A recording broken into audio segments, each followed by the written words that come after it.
দুনিয়াটা এমন হয়েছে, সবাই যার কাছে গিয়ে দেখবে বলে না মিছে কথা ভাই একদম বলি না, আমি যা বলছি সত্যি বলছি। এটাই কি দুনিয়া ভাই? তোমরা কমেন্টে আমাদের অবশ্যই জানাবে। কিন্তু এখন দুনিয়াটা হয়ে গেছে মিছে কথারই। কেন মিছে কথা ছাড়া মানুষ চলতেই পারে না।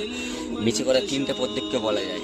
এক, নিজের বইয়ের কাছে, নিজের অতিরিক্ত কাছের রিলেটিভের সাথে মিছে কথা না বললে চলবে না, না তো অশান্তি হবে, এই হবে, এই থেকে মিছে কথা 1 নম্বর বলা যায়। 2 নম্বর, নিজের জান বাঁচানোর জন্য, দেখো আমার জানটা বাঁচতে এখানে ক্ষতি আছে, কি আমার মেরে দেবে কি, এর জন্য, এইটাই 2 নম্বরে মিছে কথা হয়। 3 নম্বর মিছে কথাটা কখন বলা যায়? যখন পাশে একটা ঝামেলা আছে, কি আসল ঝামেলা আছে, বিশাল ঝামেলা আছে, মিছে কথা বললে ঝামেলাটা অশান্তিটা থেমে যাবে, কি হবে, মিছে কথা বলা যায়। কিন্তু কি আমরা সেটা কি প্রচার করি? উল্টো কথা বলি, যে মিছে কথা বলে ঝামেলা লাগিয়ে দেয়, এইভাবে হলে হবে না।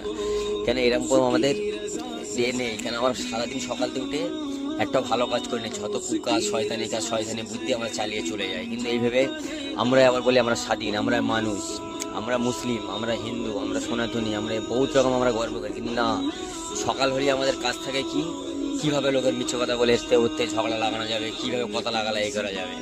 আমরাই তো মানুষ।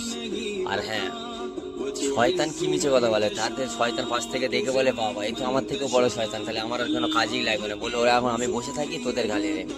শয়তানের প্রথম কাজ হলো কি, একটা পিঁপড়ে পাঠানো, পিঁপড়ে পাঠিয়ে তারপরে পিঁপড়েটার যখন মারার জন্য তারপর তেলাপোকা পাঠাবে, তেলাপোকাটা মারার জন্য